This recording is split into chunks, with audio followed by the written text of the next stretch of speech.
नमस्कार, मी सुप्रिया. महाराष्ट्र कॉलिंगमध्ये तुम्हा सर्वांचं मनापासून स्वागत. मनुष्याचा जन्म आणि त्याचा मृत्यू याचा पुनर्जन्माशी काय संबंध आहे ही उत्सुकता प्रत्येकाच्याच खरं तर मनात असते. म्हणूनच अंधविश्वासाकडे न नेता योग्य ती माहिती तुमच्यापर्यंत पोहोचवण्यासाठी सुप्रसिद्ध वास्तुशास्त्रज्ञ आनंद पिंपळकर आज आपल्याला मार्गदर्शन करणार आहेत. वास्तुशास्त्र, पुनर्जन्मानुसार उद्भवणाऱ्या समस्या आणि उपाय. सर, तुमचं महाराष्ट्र कॉलिंगमध्ये अगदी मनापासून स्वागत. ओम साईराम. सरांविषयी सांगायचं झालं, सरांची आजवर 40 पेक्षा जास्त पुस्तकं प्रकाशित झालेली आहेत. तसंच सरांचं वास्तुशास्त्र आणि ज्योतिषशास्त्रावरील जगातील पहिलं कॅलेंडर आनंदी वास्तू प्रकाशित झालं असून या विषयावरचा पहिला वेब रेडिओ आनंदीवास्तुरेडिओ.net सुरू करण्यात आलाय. तुम्हाला जर आजच्या विषयासंदर्भात काहीही प्रश्न किंवा तुमच्या मनात ज्या ज्या काही शंका असतील तुम्ही आम्हाला जरूर फोन करू शकता. त्यासाठी आपला क्रमांक सध्या स्क्रीनवर फ्लॅश होतोय 02266843333 आणि त्याबरोबरच महाराष्ट्र कॉलिंगच्या सर्व प्रेक्षकांसाठी महत्त्वाची सूचना ती म्हणजे 2 एप्रिल पासून महाराष्ट्र कॉलिंगची वेळ बदललेली आहे. 3 ते 4 हा कार्यक्रम मंगळवार, बुधवार आणि गुरुवार प्रक्षेपित होतोय. सर, आजचा आपला विषय खरं तर खूप वेगळा आहे. बरोबर. आणि खूप उत्सुकता आहे. खरं तर मलाही खूप उत्सुकता आहे हा विषय जाणून घेण्यासाठी, कारण ऑफकोर्स प्रत्येकाला माहिती हवी असते ती म्हणजे आपल्या पुनर्जन्मात आपण काय होतो, आपले कर्म काय होते आणि त्याच्यानुसार आपला आत्ताचा जन्म असतो. खरं तर आपण थोडंसं पुनर्जन्माविषयी आणि पुनर्कर्माविषयी आपण याविषयी थोडीशी माहिती पण तू जे म्हणतेस ना की पुनर्जन्म ह्याविषयी आपण बोलूयात, पण तत्पूर्वी आपल्याला मृत्यू काय हे कळलं पाहिजे. कारण पुनर्जन्माची पहिली अवस्था काय असते तर ती मृत्यू असते. नेपाळमध्ये केवढा मोठा भूकंप झाला, हजारोच्या वर लोक मृत्यू पावले. त्या सर्वांना भावपूर्ण श्रद्धांजली अर्पण करतो मी आज आता या ठिकाणी या कार्यक्रमाच्या वतीनं. ते जे लोक अशा पद्धतीने निसर्गाच्या प्रकोपाला बळी पडलेले आहेत त्या सर्वांना आनंदी वास्तू परिवारातर्फे, साम टीव्ही तर्फे श्रद्धांजली. काय असेल हा मृत्यू? जगाच्या कानाकोपऱ्यामध्ये याच्यावरती आजवर संशोधन चाललंय. हजारो वर्षापासून ह्या विषयावरती संशोधन चाललंय. तर तुम्ही म्हणाल हजारो वर्ष, विज्ञानाचा तर शोध आत्ता लागलेला आहे, सायन्स बेस आपण आत्ता बघतो. पण तसं नाहीये. तुम्ही जर कथा, पुराणं, ऋग्वेद, यजुर्वेद, सामवेद, रामायण, महाभारत किंवा जेवढं तुम्ही प्राचीन वाङ्मयात जाता त्या प्रत्येक प्राचीन वाङ्मयामध्ये मृत्यूचं विश्लेषण आणि पुनर्जन्माविषयीचं विवेचन फार सखोलपणानं केलेलं आहे. काय असेल बरं हा मृत्यू? खरं तर सुप्रिया, मेल्याशिवाय स्वर्ग दिसत नाही असं म्हणतात. त्यामुळे मृत्यू या विषयावरती काय होत असेल ह्याच्याबद्दल खरोखरीच मला त्याची प्रत्यक्ष जाणीव नाही. परंतु प्रत्येकांना आलेले अनुभव आणि असंख्य ग्रंथांचा अभ्यास करून मृत्यू हा विषय कशा पद्धतीने असावा, त्याची संकल्पना काय असावी आणि धर्ममार्तंडांनी सांगितलेल्या ज्या गोष्टी आहेत त्यामागं यापूर्वी ज्योतिषशास्त्र आणि वास्तुशास्त्राचा अभ्यास करताना मला एक निश्चित गोष्ट पाहण्यात आली की त्यांनी सांगितलेलं प्रत्येक प्रमाण हे प्रत्यक्षात नंतर सायन्सनं सिद्ध केलं. जसं की यापूर्वी टीव्हीचा शोध नव्हता तर संजयनं धृतराष्ट्राला तिथं काय चाललंय ते दिव्य चक्षुंनी सांगितलं. आजही नेपाळमध्ये झालेला भूकंप आपण बातम्यांच्या माध्यमातून पाहतो. त्यानंतर कर्णाचा जन्म हा बिना पित्याचा झाला होता. आज क्लोन बेबी किंवा माणसासारखा दुसरा माणूस जन्माला घालण्याचं सामर्थ्य विज्ञानानं प्राप्त करून घेतलंय. किंबहुना मूल जन्माला आल्यानंतर त्याची नाल बराच काळ जिवंत ठेवून ती कॉड म्हणजे ती नाळ आहे त्याच्या माध्यमातून त्याच्या भावी जीवनात येणाऱ्या सर्व आजारांवरती औषध निर्माण करण्याचं सामर्थ्य आणि जेनेटिकली त्याला सावरण्याची ताकद सुद्धा विज्ञानानं निर्माण केली आहे. किंबहुना विज्ञान माणसासारखा दुसरा माणूस करण्याच्या प्रयत्नात आहे. याचबरोबर तो मृत्यू या संशोधनाच्या विषयी पण लागलेला आहे. परंतु आजपर्यंत मृत्यूचं सखोल तत्वज्ञान फक्त लोकांना सांगता आलं आणि आपल्यापुढे ऋषीमुनींनी जे काही तत्वज्ञान सांगत आलेले आहेत त्या तत्वज्ञानाचा जर विचार केला तर आपल्या एकच गोष्ट लक्षात येते की हे तत्वज्ञान म्हणून आपण मान्य करतोय. त्यामुळे आता जे लोक हा कार्यक्रम पाहत आहेत आणि जे मृत्यूविषयी ऐकतात तो जो विषय मी तुमच्या पुढे मांडतोय हा ऋग्वेद, यजुर्वेद, स्मृतिपुराण, रामायण, उपखंड आणि खंडातील विविध भागांचा, जसं गरुड पुराण ह्या गोष्टींचा अंमल असलेला परंतु त्याच्यामध्ये विज्ञानाचा भाग इन्क्लूड करून आपण हा आजचा भाग पाहतोय तो म्हणजे मृत्यू आणि पुनर्जन्म. या पुनर्जन्म विषयावरती सुप्रिया सर्वात जास्ती जे काही संशोधन चाललंय ते अमेरिका आणि इंग्लंड या देशांमध्ये चालले. पण किंबहुना ह्या संकल्पनेला यापूर्वी विज्ञान हा एक वितंडवाद किंवा एक काहीतरी फालतू म्हणत होते की असं काही नसतं. परंतु आता विज्ञानाला सुद्धा हे मान्य झाले की रिक्रिएशन आहे, पुनर्जन्म आहे आणि अशा असंख्य घटना आपल्या सभोवताली आपल्याला पाहायला मिळतात. किंबहुना आपणही रोजचं जीवन जगत असताना एखाद्या ठिकाणी गेल्यानंतर आपल्याला असं वाटतं की अरेच्या या ठिकाणी मी पूर्वी येऊन गेलोय. किंबहुना असंही घडून जातं की ही घटना घटना आपल्या बाबतीत घडून गेली आहे. याला डॉक्टर लोक रिपीटेड मेमरी असं म्हणतात. परंतु ही रिपीटेड जरी मेमरी असली तरी सुद्धा याचा कुठे ना कुठेतरी आपण जेव्हा कार्यकारण भाव लावतो तेव्हा निश्चित लक्षात येतो की पुनर्जन्म आणि त्यापूर्वी माणसाचा मृत्यू हा निश्चित ठरलेला आहे. काय असेल बरं मृत्यू? आज हजारो लोक त्या ठिकाणी मृत्यू पावले.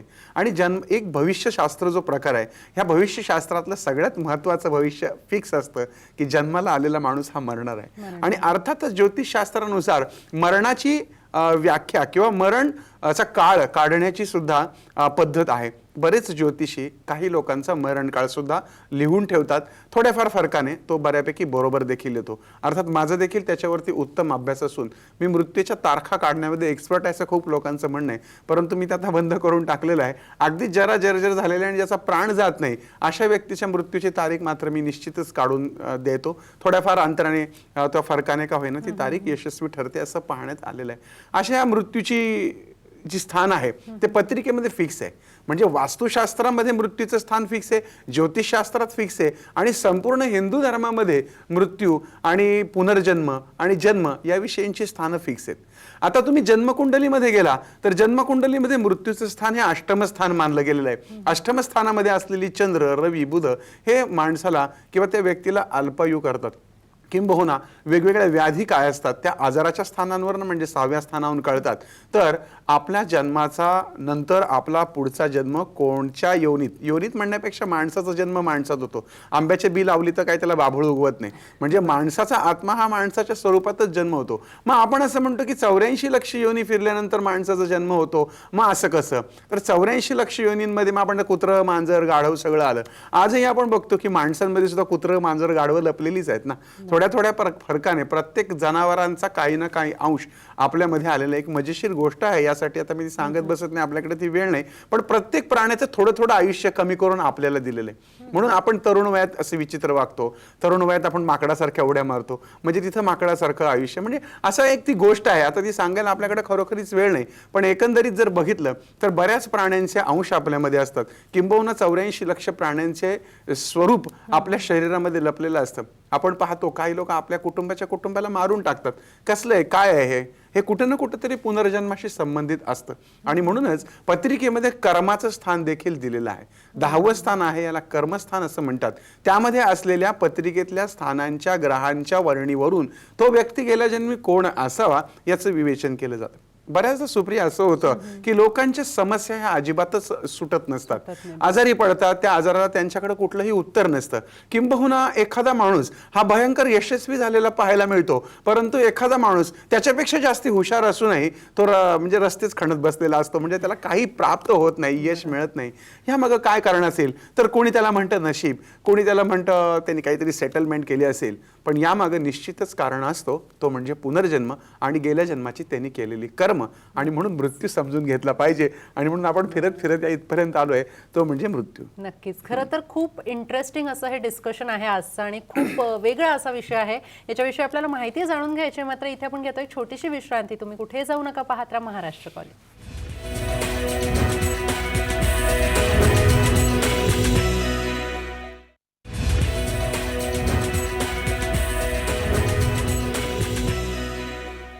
ब्रेकनंतर महाराष्ट्र कॉलिंगमध्ये तुम्हा सर्वांचं पुन्हा एकदा स्वागत. आज आपल्यासोबत आहेत सुप्रसिद्ध वास्तुशास्त्रज्ञ आनंद पिंपळकर आणि आज ते आपल्याला मार्गदर्शन करतात वास्तुशास्त्र, पुनर्जन्मानुसार उद्भवणाऱ्या समस्या आणि उपाय. आणि आपल्यासाठी आता पहिला कार्यक्रमाचा फोन आला आहे, तो म्हणजे गोरेगावहून आपल्याशी कावेरी बोलतात. कावेरी, तुमचा काय प्रश्न आहे? पुनर्जन्म खरोखर असतो का? हा, हॅलो. हा बोला, ऐकतोय. हा हा, नमस्कार सर. मला हा प्रश्न विचारायचा आहे की पुनर्जन्म खरोखर असतो का? की आपण म्हणतो की या जन्मातली कर्म केलेली, गेल्या जन्मात जे कर्म करतो त्याची फळं या जन्मात भोगावी लागतात, किंवा आता म्हणतात की या जन्मात पाप करतात ती या जन्मातच भोगावं लागतं. बरोबर. हे आहे का खरं? बरोबर आहे. हे याच्याबद्दल तुमचं काय मत आहे? सांगतो. जसं खरं तर आपण पुनर्जन्म आणि पुनर्कर्म जे आपण म्हणत होतो तसंच त्यांचा त्या स्वरूपाचा प्रश्न. निश्चितच आहे की एक निसर्ग असा नियम सांगतो कावेरीताई की जे पेराल ते उगवेल. आता असं आहे की माणसाचा जन्म हा 50-50% विभागलेला असतो. तुमचा मागचा जन्म, त्यासाठी आधी मृत्यू कळायला पाहिजे. मृत्यू हा वेगवेगळ्या कोशांमध्ये विभागलेला असतो. तुमच्या या प्रश्नाचं सविस्तर मी उत्तर देतो. मृत्यू हा वेगवेगळ्या कोशांमध्ये विभागलेला असतो.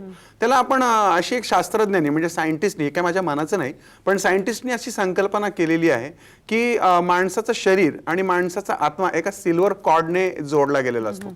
आणि ती सिल्वर कॉर्ड जेव्हा तुटते त्यावेळेस त्या माणसाचा आत्मा त्याच्या शरीरातून बाहेर जातो आणि त्याचा जो जडदेह आहे तो बाजूला जातो आणि मग तो आत्मा फिरतो.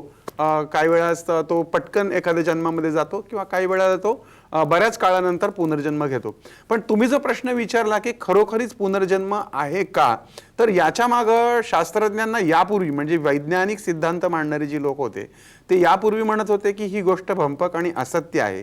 परंतु जर धर्मशास्त्राचा जेव्हा विचार केला गेला आणि जशी विज्ञानाची आधुनिक शास्त्र प्रगत होत गेली त्यानंतर आता विज्ञानामध्ये सुद्धा असं स्पष्टपणाने त्यांनी अमान्य केलेलं नाही की पुनर्जन्म नाही आणि मान्यही केलेलं नाही अशी स्थिती आहे.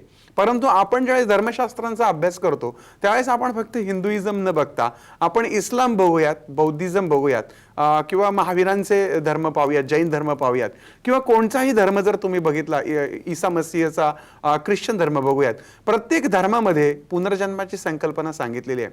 भगवान श्रीकृष्णाने अर्जुनाला उपदेश करताना असं स्पष्टपणाने सांगितलंय की अर्जुना, यापूर्वी तुझे असंख्य जन्म झालेले आहेत आणि माझेही असंख्य जन्म झालेले आहेत. जन्मजन्मांतरांच्या खेळानंतर आपण पुन्हा एकदा या ठिकाणी आपल्या कर्मानुसार आपण आलेलो आहोत. याशिवाय भगवान रामांच्या बाबतीत घडलेला पूर्वजन्माचा एक प्रसंग आपण पुराणामध्ये नेहमी वाचतो. तो म्हणजे भगवान रामचंद्रांना सीतेचं सुख कधीच मिळालं नाही, कारण गतजन्मी त्यांच्या हातून एका ऋषी पत्नीची हत्या झाली होती आणि त्यावेळेस त्या ऋषींनी त्याला सांगितलं होतं की तुला या इथून पुढच्या जन्मामध्ये पत्नीचं सुख कधीही मिळणार नाही.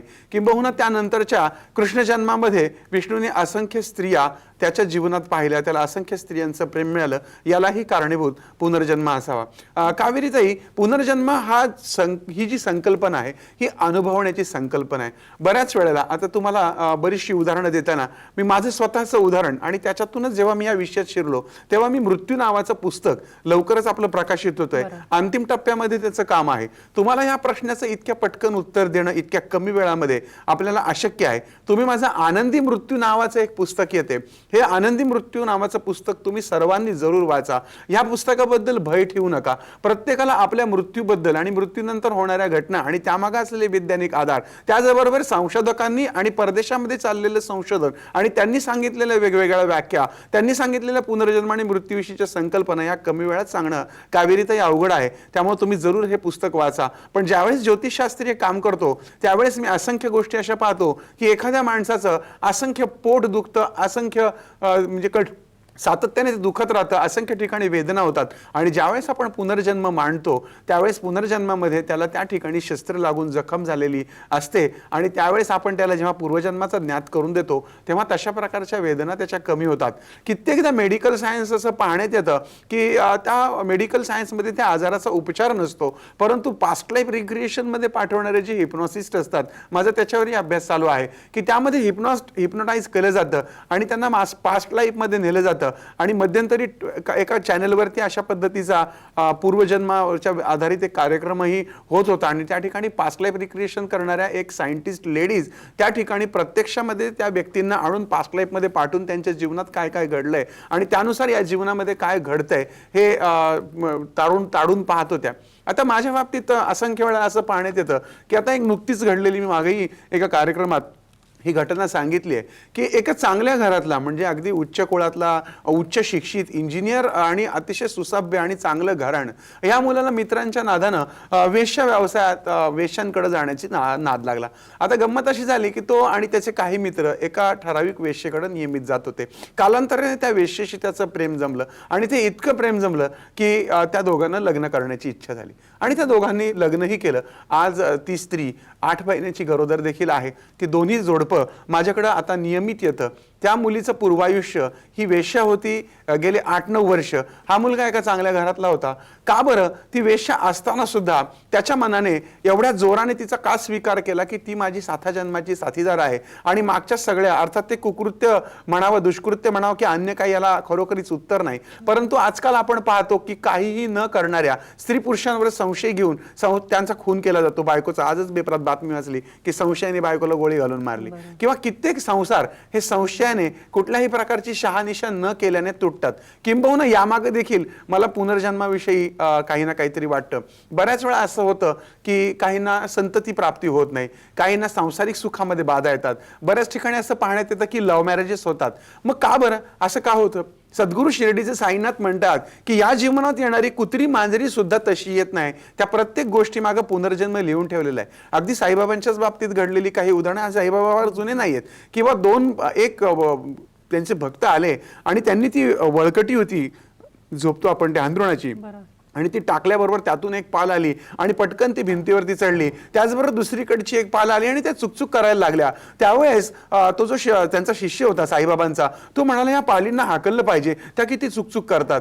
त्यावेळेस भगवान साईनाथ म्हणाले की अरे ती तिची बहीण आहे, गेल्या जन्मीमध्ये मरताना यांची एकमेकींशी गाठभेट व्हायची राहून गेलेली आहे आणि म्हणूनच ती या ठिकाणी तिला भेटायला आलेली आहे. याच प्रकारचा आणखीन एक किस्सा असा होता की एक साप एका बेडकाला गिळत होता. त्यावेळेस साईबाबांनी त्याला काठी आपटली आणि त्या सापाला म्हणाले, अहो भगवंतराव आता तरी दुश्मनी सोडा. यावरती त्यांच्या शिष्याने त्याला विचारलं काय? त्यावर ते म्हणाले की गेल्या जन्मी हे सख्खे भाऊ होते, एकमेकांचं वैरत्व अजूनही यांचं चालू आहे. आणि अशा प्रकारचे असंख्य दाखले. ईसा मसीह सुद्धा म्हणतो की योहाच्या आधी सुद्धा मी होतो.